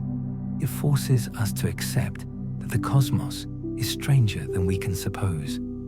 Imagine the moment a direct collapse black hole forms in the silence. One moment there is a cloud of gas, heavy and cold and waiting. The next moment the center gives way and the cloud falls in on itself. There is no explosion and no flash of light and no warning. Just a sudden disappearance of the gas into a point of infinite density. It is a silent catastrophe that leaves a hole in the universe, a hole that immediately begins to suck in everything around it. It is a birth event that looks like a death event. It is the paradox of the black hole that is both a tomb and a womb. A tomb for the matter that falls in, and a womb for the galaxy that forms around it. We are drifting near these silent tombs and feeling their gravitational pull. It is a gentle tug at this distance, but it is inexorable and relentless. It pulls at our imagination and drags us closer to the event horizon. We want to see what is on the other side of the veil of darkness. We want to know where the matter goes when it leaves our universe. Does it feed a new universe on the other side, or does it simply vanish? The direct collapse creates a connection to the unknown that we cannot sever. It is a doorway that has been opened and can never be closed. The super-Eddington growth is the traffic passing through the doorway. It is the rush of matter leaving our reality and entering the mystery. We watch the traffic and count the cars, but we do not know the destination. We only know that the traffic was heavy in the morning of the world. The roads were jammed with gas and dust rushing towards the exits. And the exits were the little red dots and the massive dark hearts. The universe was emptying itself into these pockets of infinite density. And yet, there was enough left over to make the stars and the planets and us. We are the leftovers who didn't get eaten by the monsters in the dawn.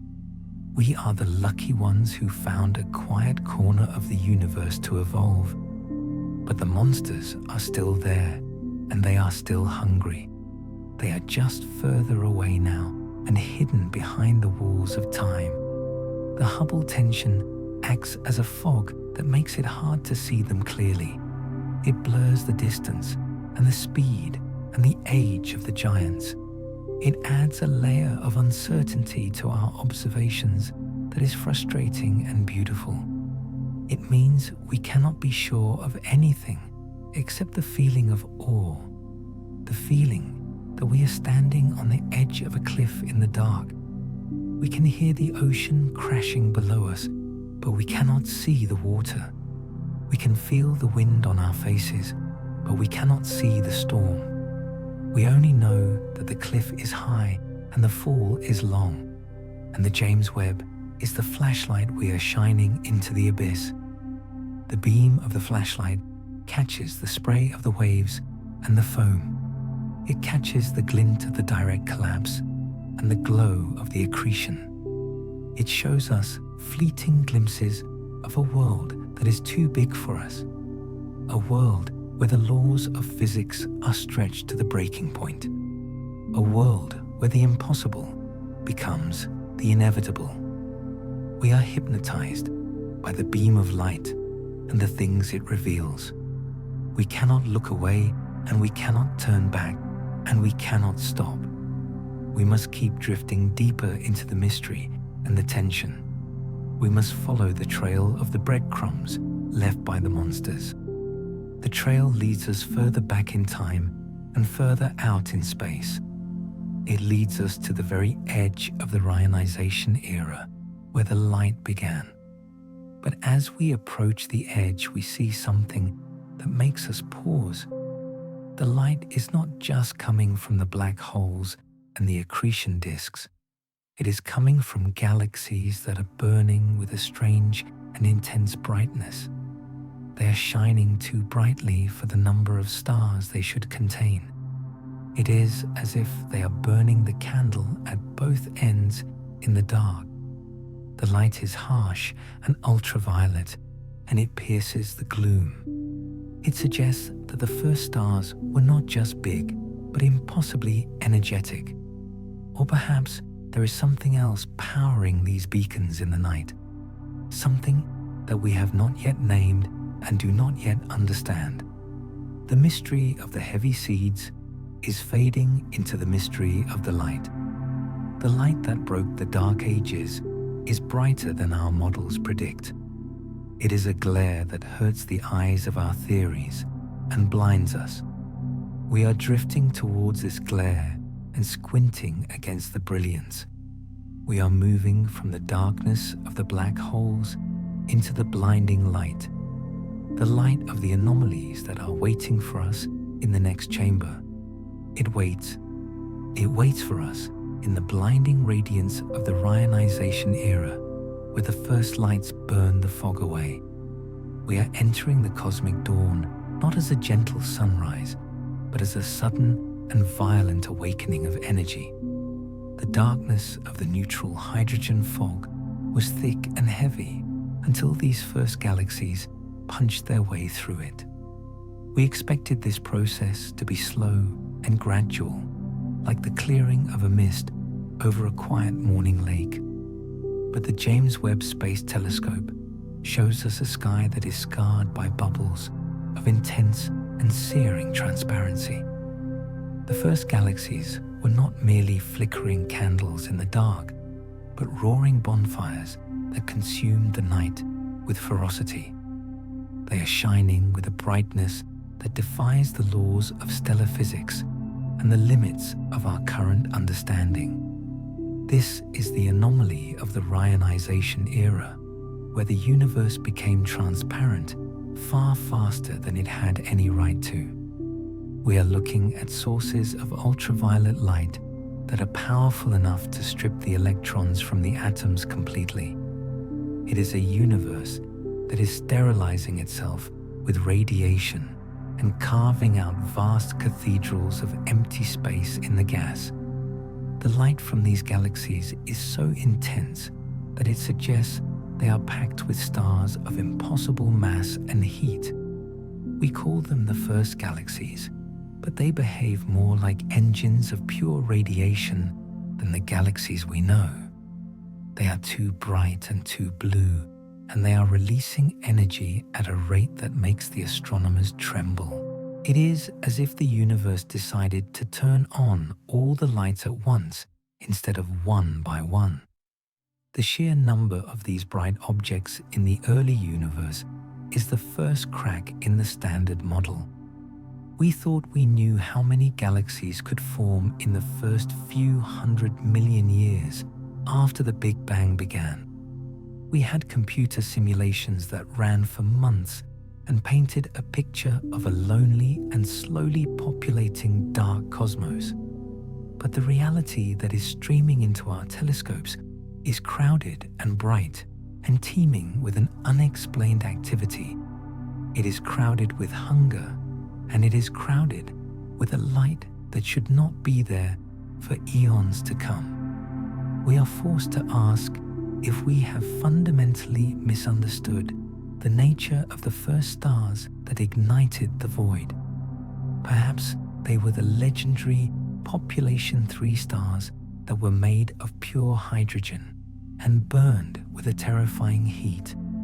These stars would have been massive and short-lived, and they would have died in explosions that shook the fabric of space.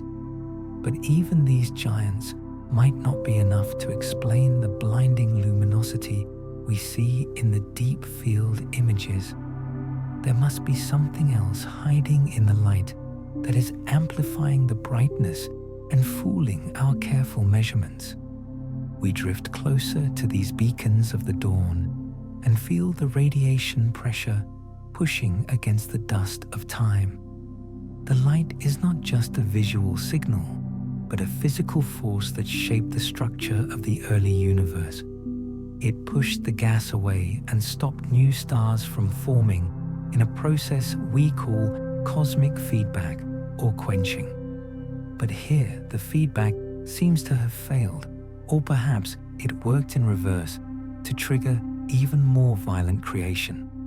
The universe was in a runaway state of production where matter was converted into light with a terrifying efficiency. This efficiency is what keeps the scientists awake at night, staring at the ceiling and wondering where they went wrong. If the first galaxies are this efficient at making light, then our calculations for the baryon budget are incorrect. We are missing a huge piece of the puzzle that explains where the normal matter of the universe is hiding. It is hiding in the glare of these anomalies that refuse to dim or to fade into the background noise. We are blinded by the brilliance of our own discovery, and we are struggling to see what lies behind the light. The reionization era was supposed to be the final chapter of the Dark Ages, but it reads like a mystery novel. It is a chapter where the plot twists and the characters behave in ways that are completely out of character. The universe we see in the deep fields is not the universe we predicted in our papers and our lectures. It is a stranger that has walked into our house and started rearranging the furniture without asking for our permission. And the biggest piece of furniture that is being moved is the Big Bang model itself, which now sits awkwardly. We speak in hushed tones about a crisis in cosmology because the foundation of our house is beginning to crack. The standard model has served us well for decades and explained the cosmic microwave background and the abundance of elements, but it cannot explain the monsters in the dark or the blinding lights that cleared the fog of the dawn. It cannot explain why the universe grew up so fast or why it looks so old when it is young. We are facing the possibility that our entire timeline of cosmic history is flawed and needs to be rewritten completely. It is a terrifying thought because it means we know less than we thought we did about the origin of everything. We are drifting in a boat that has lost its rudder, and we are at the mercy of the cosmic currents. The currents are taking us into a territory where the general relativity and the quantum mechanics might need to meet. They might need to merge in ways we haven't figured out to explain the energy of the early and bright galaxies. The anomalies are just the universe telling us that our equations are incomplete and our vision is too narrow. The brightness of the early galaxies is a signal flare that is being fired from the edge of the visible world. It is a distress call from the past, telling us that the physics we know breaks down in the extreme. We are watching the breakdown happen in real time as we analyze the spectra and the redshifts of the distant light. The light is telling us that the first billion years were a time of chaos and unexpected and wild beauty. It was a time when the universe was experimenting with different ways to build a galaxy and different ways to shine. We see irregular shapes and clumps and chains of star formation that look nothing like the spirals of today. They look like luminous pearls strung on a necklace of dark matter that stretches across the vast and empty void. And each pearl is glowing with that impossible intensity that challenges everything we believe about the life cycle of stars. We float past these pearls and wonder if there are planets orbiting the stars that burn with such a fierce light. Could life have started in this chaotic and radiation-filled era? Or was the universe too hostile for fragile things? It feels like a place for titans and monsters rather than a garden for the delicate chemistry of biological life. It feels like a furnace where the raw materials of the future were being smelted and purified in the fire. The implications for the Big Bang model are profound because they suggest the initial conditions were different than we assumed. Perhaps the seeds of structure were planted earlier, or perhaps the expansion was not as simple as we thought. The crisis in cosmology is not just about numbers, but about the narrative we tell ourselves about our own creation. We like to think of a smooth and orderly progression from the singularity to the formation of the Earth and us. But the data is telling a story of jumps and starts and violent bursts of activity that defy a smooth curve. It is a jagged and unpredictable story that makes us feel small and vulnerable in the face of such power. We are trying to impose our human desire for order on a universe that is fundamentally wild and untamed. The reionization was the first great act of this wildness, where the universe tore off its blanket of hydrogen fog. It revealed its naked face to the void, and the face was burning with 1,000 brilliant and blinding suns. We shield our eyes from the glare and try to peer into the shadows that lie between the bright sources. The shadows are where the neutral gas still lingers, waiting to be burned away by the encroaching front of ionization. We can see the battle lines drawn between the light and the dark in the structure of the intergalactic medium. It is a cosmic war that was fought over 1 billion years, and the light eventually won the total victory. But the victory came at a cost of consuming the fuel that would have powered future generations of stars and galaxies. The universe spent its inheritance quickly in those early days and burned through its resources with a reckless abandon. We are living in the quiet aftermath of that party, where the lights have dimmed and the music has slowed down. The universe we know is a tired and aging place compared to the vibrant and energetic world of the reionization. We are looking back at the golden age of the cosmos, when everything was new and possible and dangerously bright. It fills us with a nostalgia for a time we never knew and a place we can never visit physically. We can only visit it in our minds and in the data that streams down from the cold orbit of L2. The crisis in cosmology is a reminder that science is not a static collection of facts, but a living process. It is a process of being wrong and admitting it, and trying to find a better way to describe the truth. We are currently in the phase of being wrong, and it is a beautiful and humbling place to be. It means there is still mystery left in the world, and there are still dragons on the map to find. The dragons are the two bright galaxies, and they are breathing fire that illuminates the edges of our ignorance. They are challenging us to be smarter and to think deeper and to let go of our cherished old ideas. The Big Bang model might survive this crisis, or it might be replaced by something even more strange and wonderful.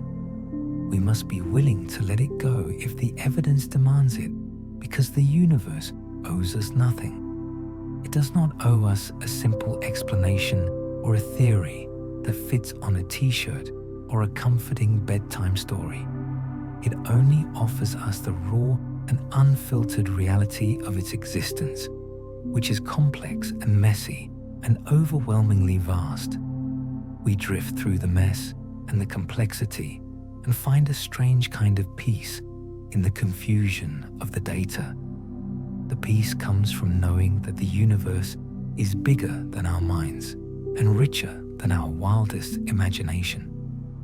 The anomalies are the breadcrumbs that lead us out of the forest of our own misconceptions and into the open. We are stepping out of the woods and seeing the mountain for the first time in all its terrified glory.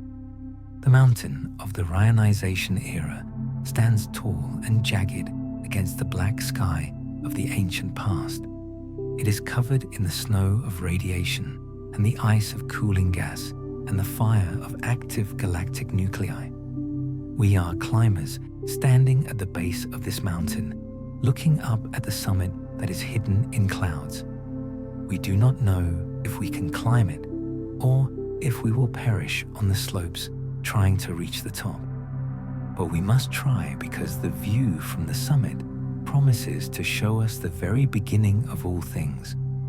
It promises to show us the moment when the clock started ticking and the game of existence truly began. The crisis is the storm that is raging on the mountain and making the climb difficult and dangerous for us. It blows away our ropes and our anchors and forces us to find new paths up the sheer rock face.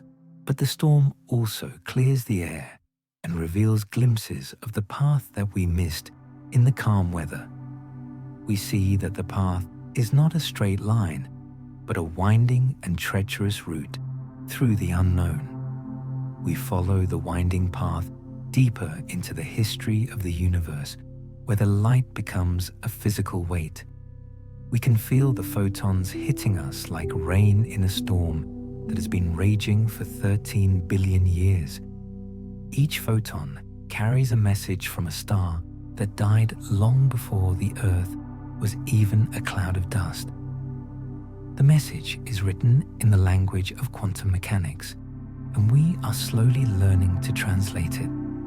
The translation tells us that the early universe was a place of transformation, where energy became matter and matter became light.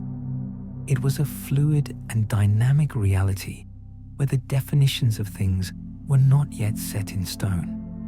The first galaxies were the crucibles where these transformations took place on a scale we can barely comprehend. They were the laboratories of the cosmos, where the laws of physics were tested to their absolute breaking point. We are the students looking through the window of the laboratory, watching the experiments of the great Professor Nature. We see the sparks fly and the smoke rise and the beakers bubble with strange and glowing liquids. We do not understand everything we see, but we know that it is important and that it changes everything. The two bright galaxies are the sparks that are flying too high and burning the ceiling of the lab. They are the experiments that got out of hand and created something more powerful than was intended by the rules. It suggests that the rules themselves are flexible and that they evolve along with the universe they govern. Perhaps the laws of physics were different in the reionization era than they are in the quiet present day. It is a heretical thought, but the deep field images are full of heresies that demand our attention. We float in the silence of the heresy and find that it is not frightening, but deeply and profoundly liberating. It frees us from the dogma of the past and opens the door to a future of endless possibility. If the Big Bang model is wrong, then anything is possible, and the universe is wide open again. It is a blank page waiting for us to write a new story with the ink of the new data. The ink is made of the light from the reionization era, and it glows in the dark of our ignorance. We dip our pens in the light and try to write the first words of the new chapter of cosmology. The words come slowly and with great difficulty because we are describing things we have never seen.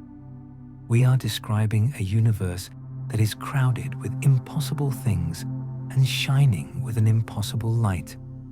We write about the feedback loops and the accretion rates and the star formation efficiencies that are off the charts. We write about the tension and the crisis and the anomalies that are breaking our hearts and our models. But we also write about the beauty and the wonder and the sheer scale of the mystery we have found. We are poets of the impossible, trying to capture the rhythm of a song we can barely hear. The song is the hum of the universe in the era of its awakening, when the silence was broken. It is a song of ionization and recombination and the scattering of light through the expanding medium. We listen to the hum and try to harmonize with it, but the key changes every time we find it. The universe is a jazz musician improvising in the dark, and we are trying to read the sheet music. But there is no sheet music, only the feeling of the sound and the vibration in the air. The reionization era is the solo that goes on for 1 billion years and changes the mood of the room. It changes the universe from a cold and dark place into a warm and illuminated stage for life. We are the audience sitting in the dark applause of the future, waiting for the encore. But the show is not over, and the curtain has not fallen, and the actors are still on the stage. The first galaxies are still there in the deep past, performing their role in the cosmic drama. They are shining their lights into our eyes and demanding that we acknowledge their presence and their power. They are refusing to be ignored or explained away as statistical errors or tricks of the light. They are real and they are massive, and they are burning with a hunger that consumes the night. We drift away from the heat of their presence, but the afterimage remains burned into our retinas. We close our eyes, and we still see the spots of light dancing in the darkness of our minds.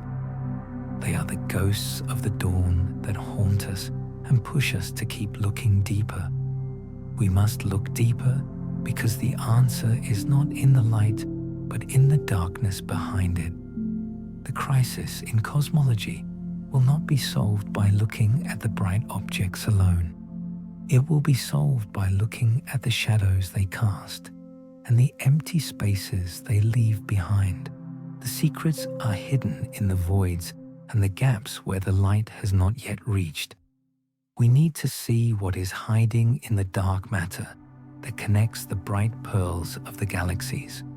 We need to see the invisible scaffolding that holds the universe together and stops it from flying apart.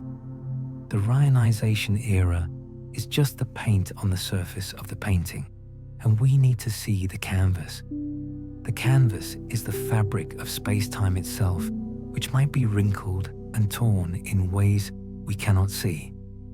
The James Webb has shown us the paint, but it cannot show us the canvas underneath the layers. For that, we need new eyes and new ways of seeing that are currently just dreams in our heads. We need to look forward to the future observations that might confirm our worst fears or our best hopes. We need to wait for the next generation of explorers to launch their ships into the endless dark. We are drifting towards that future now, where the Euclid and the Roman telescopes are waiting to launch. They are the next sentinels that will take up the watch and stare into the deep fields. They will map the dark energy and the dark matter and perhaps resolve the tension that plagues us. But until then, we are left with the uneasy feeling that we are missing something vital, something that is staring us in the face but is too big or too strange for us to recognize. It is like looking at a magic eye picture and failing to see the hidden 3D shape. We stare, and our eyes water, but the shape remains elusive and hidden in the noise. The reionization anomalies are the patterns in the noise that hint at the hidden shape. They tell us that the shape is there, and that it is magnificent and terrifying and completely new. We just need to adjust our focus and relax our minds and let the image emerge from the chaos. We need to stop trying so hard to force the old model to fit the new reality. We need to let the reality speak for itself and tell us what it wants to be. And what it wants to be is a mystery that deepens with every new photon we collect. It wants to be a puzzle that has no edges and no solution and no end.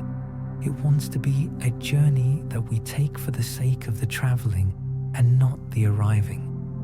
We are traveling through the crisis and finding that it is the most exciting place to be. It is a place where the ground is shaking and the sky is falling and the lights are blinding. It is a place where we feel alive and awake and connected to the pulse of the cosmos. We are no longer sleepwalking through a universe we think we understand perfectly. We are wide awake in a universe that surprises us at every turn and keeps us guessing. The first galaxies too bright, the reionization too fast, the tension too high. These are not failures of science, but the triumphs of discovery that shake the walls. They are the sounds of the walls coming down and the horizon expanding to infinity.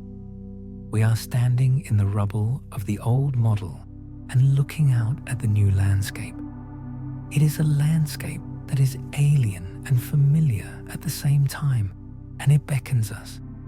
It calls us to come closer and to leave our baggage behind and to walk into the light that is waiting to show us the final secret, that has been kept for eons, the secret that is hidden in the silence between the stars and the galaxies. We move toward the final edge where the observations of the future are gathering like storm clouds. The Euclid and the Roman missions are the ships that will carry us across the next ocean. They will confirm if the crisis is fatal or if it is just a growing pain of knowledge. But for now, we float in the uncertainty and let it rock us like a cradle. The uncertainty is a lullaby that tells us to rest our weary heads and stop worrying. It tells us that the universe will still be here when we wake up from our long sleep. It tells us that the answers are not as important as the questions we ask in the dark. We are drifting towards the end of our journey, but the beginning of a new understanding. And in the distance, just beyond the reach of our current sight, a final answer is forming. A final answer is forming in the midst of the future, where the great observatories are being built. We are waiting for the next generation of golden eyes to open and confirm the strange reality we have found. The James Webb has shown us the impossible keyhole view of the deep universe, but we need a wider map. The future JWST observations will continue to drill down into the specific anomalies that haunt our current theories, but they will be joined by the sweeping gazes of the Euclid mission and the Roman Space Telescope soon.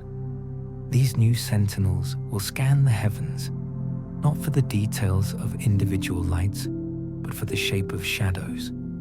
They will map the invisible skeleton of dark matter that holds the heavy flesh of the galaxies in place.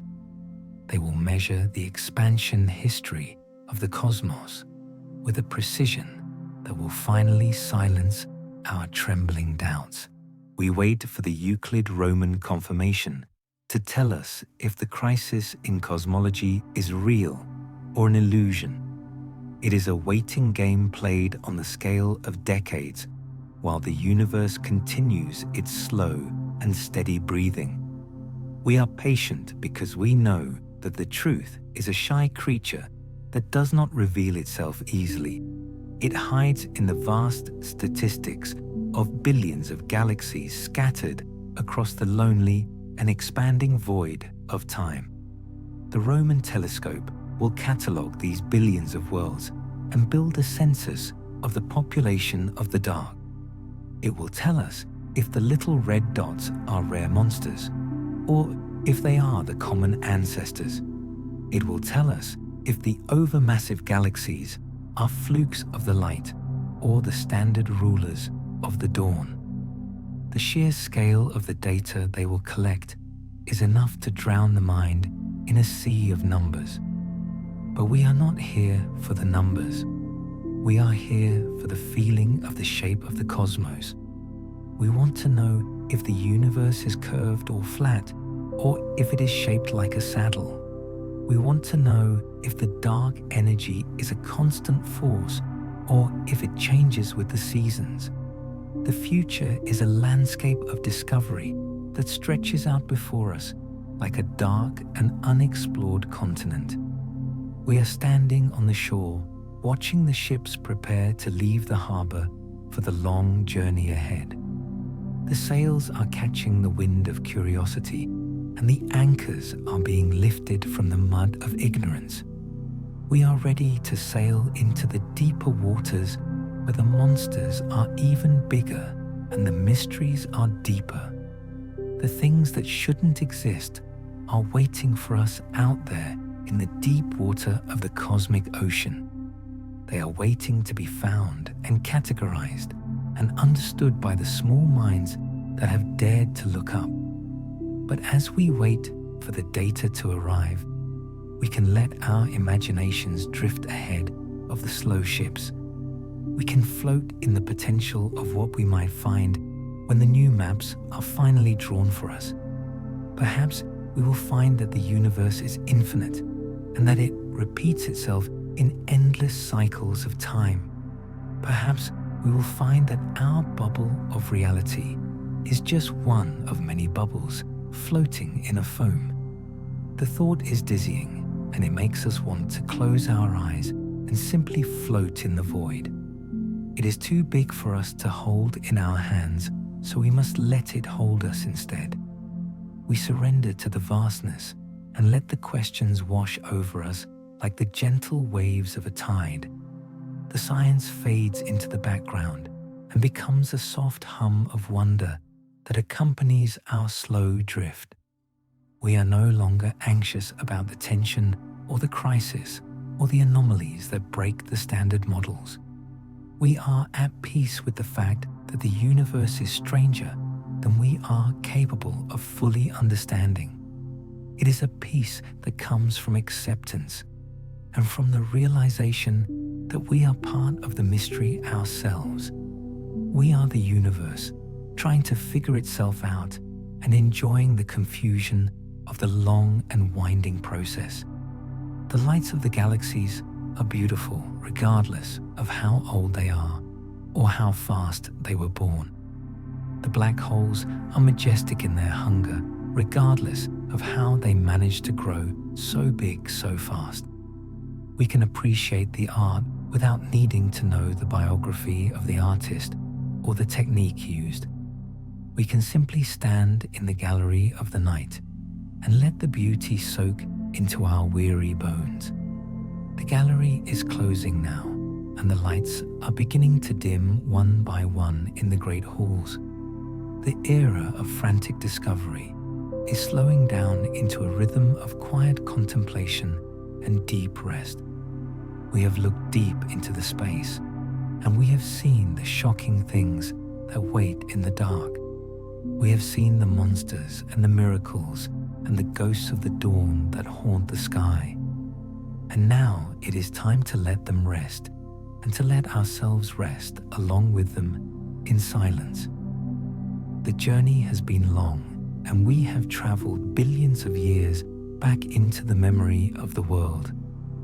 We are tired travelers who have seen too much and need to close our eyes for a while.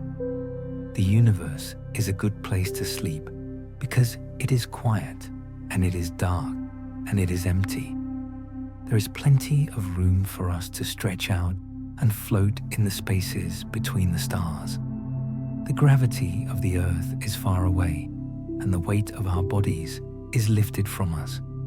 We are weightless consciousness, drifting through the velvet corridors of the night where nothing ever really happens. The stars are burning their fuel slowly and patiently, counting down the eons until they too can sleep. We drift past the James Webb Telescope, which sits in its lonely orbit, protecting its cold gold eyes. It is a silent guardian that watches over our sleep while we drift deeper into the dream of space. It has done its work, and it has shown us the wonders, and now it is resting too. The sun shield blocks the heat, and the mirrors face the cold, and the machine sleeps in the dark. We drift past the future path of the Euclid and the Roman as they wait to be born. They are dreams of the future that have not yet hardened into metal and glass and circuits. They are thoughts in the minds of the engineers that are slowly taking shape in the waking world. But here in the dream world, they are already flying and already watching and already silent. We drift past the impossible galaxies that caused us so much trouble and so much wonder in the beginning. They are not impossible here in the dream. They are just old and tired and ready for bed. The bright lights of the reionization era have faded into a soft and gentle glow that warms the night. The fierce ultraviolet radiation has softened into a lullaby of infrared light that hums in the darkness. The little red dots are no longer angry monsters, but sleepy embers dying in the hearth of the cosmos. They are blinking slowly as they drift into the slumber of the supermassive black holes deep inside. The hunger has been satisfied, and the feeding is over, and the accretion disks have spun down to silence. The universe is full, and it is content, and it is settling down for the long cosmic night. Everything that has a beginning has an end, and every frantic day must end in a quiet sleep. The universe had a violent morning and a busy afternoon, but now it is the evening of time. The shadows are lengthening, and the colors are deepening into the shades of purple and blue and black.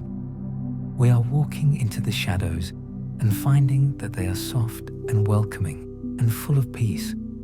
There is no fear here in the dark, because the dark is the natural state of the universe. The light is just a temporary interruption of the eternal silence that waits for us at the end. We wrap the darkness around us like a heavy quilt, and we feel safe and hidden and warm. We are hidden from the questions and the answers and the need to know anything at all. We are just drifting points of awareness in a sea of unconscious matter that stretches forever. The drift is slow and steady, like the movement of a glacier or the rotation of a galaxy. We are moving at the speed of the expansion of the universe, which is the speed of peace. We are moving away from the center and towards the edge, where the silence is absolute and pure. The edge is where the galaxies stop and the stars go out, and there is only the void. We are not afraid of the void because it is the place where we can truly rest. It is the place where there is no data to analyze and no theories to prove or disprove. There is only the nothingness that holds us and supports us and lets us be nothing too. Be nothing with me now as we float past the last of the stars and into the dark. Let go of your name and your history and your worries about the future of the cosmos. Let go of the Hubble tension and the Big Bang and the models that do not fit. Let them all dissolve into the mist of the dream and leave you empty and light. You are lighter than a hydrogen atom, floating in the great spaces between the galaxies. You are lighter than a photon of light traveling through the empty universe for 1 billion years. You are drifting without a destination and without a purpose and without a care in the world. The journey is the destination, and the sleep is the purpose, and the care is gone. The universe is singing a lullaby to you, but it is a silent song without any words. It is the song of the vacuum energy vibrating in the emptiness of the deep space. It is a low-frequency hum that resonates with the slow beating of your own tired heart. Can you hear the silence calling your name and inviting you to come deeper into the dark? It is a gentle invitation that does not demand anything from you except your surrender. Surrender to the gravity of the sleep that is pulling you down into the softest depths. Surrender to the feeling of heaviness in your eyelids that are too tired to stay open. The eyes of the James Webb are open, so you do not need to keep yours open anymore. You can close them and let the telescope do the watching for you while you drift away. The universe is in good hands, and it will take care of itself while you are gone. The stars will keep burning, and the galaxies will keep spinning, and the expansion will keep going. You do not need to hold it up or worry about it, or even think about it. It is time to let it all go and to let the darkness take over completely now. The darkness is a friend that has been waiting for you since the moment you were born. It is the darkness of the womb, and the darkness of the deep ocean, and the darkness of space. It is the same darkness, and it is always safe, and it is always home. We are drifting past the things that shouldn't exist and finding that they are just sleeping giants. They are snoring softly in the dark, and their dreams are the nebulae and the star clusters. We tiptoe past them so we do not wake them from their long and ancient slumber. We are quiet as mice in the cathedral of the cosmos, where the giants are resting. The cathedral is vast, and the ceiling is high, and the air is cool and still. There is a smell of old dust and ozone, and the faint perfume of creation. It is a comforting smell that reminds us of libraries and old attics and secret places. We are hiding in the secret place of the universe where no one can ever find us. We are safe here in the fold of the galaxy, where the stars are thick and close. But we are moving out of the fold and into the open space where it is quieter. The stars are thinning out, and the light is getting dimmer, and the space is getting wider. We are crossing the great divide between the islands of light and entering the deep ocean. The ocean is black and smooth, and it reflects nothing but the peace of your own mind. There are no waves here to rock the boat, only the gentle swell of the space-time. You are lying in the bottom of the boat, looking up at the sky which is empty. There are no stars here in the void, only the velvet blackness that goes on forever. The blackness is soft to the touch, like the fur of a black cat or the petal of a dark rose. You can reach out and touch it and feel the coolness against your skin. It cools the fever of your thoughts and calms the racing of your mind. It slows everything down to the pace of a geologic age or a cosmic epoch. One breath takes 1,000,000 years in this place, where time has no meaning at all. One heartbeat lasts for an era of star formation and then fades into silence. You are breathing in the time and breathing out the worries of the short human life. You are becoming a creature of eternity that lives in the spaces between the moments. The moments are stretching out like taffy and becoming long, thin threads of experience. You are sliding down the threads into the soft pile of the darkness below. It is a soft landing in a pile of leaves, or a bed of feathers, or a cloud. You sink into it, and it conforms to the shape of your body and holds you tight. You are held by the universe, and you are loved by the darkness, and you are safe. There is nothing out here that can hurt you, or disturb you, or wake you up. The monsters are all asleep, and the anomalies are all resolved in the dream. The crisis is over, and the tension is gone, and there is only peace. Peace is the only law of physics that matters here in the deep sleep of the void. It is the fundamental constant that underlies all the chaos and the noise of the world. We have found the constant, and we are measuring it with the instrument of our sleep. The reading is stable, and it is high, and it is filling the screen of our mind. The screen is fading to black now, and the data is disappearing from the view. The images of the galaxies are fading like old photographs left in the sun. The spirals are unwinding, and the bars are melting, and the clusters are scattering. The form is dissolving into formlessness, which is the true nature of the deep reality. You are dissolving too, and becoming part of the mist that floats in the dark. You are no longer separate from the universe, but you are the universe sleeping. You are the cosmos, dreaming of itself in a loop that has no beginning and no end. The dream is quiet, and it is simple, and it is about nothing at all. It is a dream of drifting and floating and sinking and resting and being. Just being in the dark without a name or a face or a history. Just being a point of consciousness that is slowly turning off its light. The light is dimming now, and the candle is flickering in the gentle wind. The wind blows it out, and the smoke rises in a thin line and disappears. The darkness is complete, and it is perfect, and it is beautiful.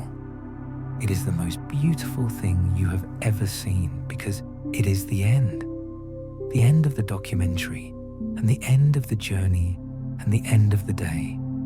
Good night to the galaxies that shouldn't exist but do. Good night to the black holes that ate the dawn. Good night to the tension that pulled us apart. Good night to the light that burned too bright. Good night to the James Webb and the Euclid and the Roman. Good night to the scientists and the dreamers and the explorers. Good night to the atoms and the stars and the dust. Good night to the silence that waits for us all. It is waiting for you now. It is here. It is time. Sleep. Drift. Fade. Nothing. Only space. Boring space. To sleep.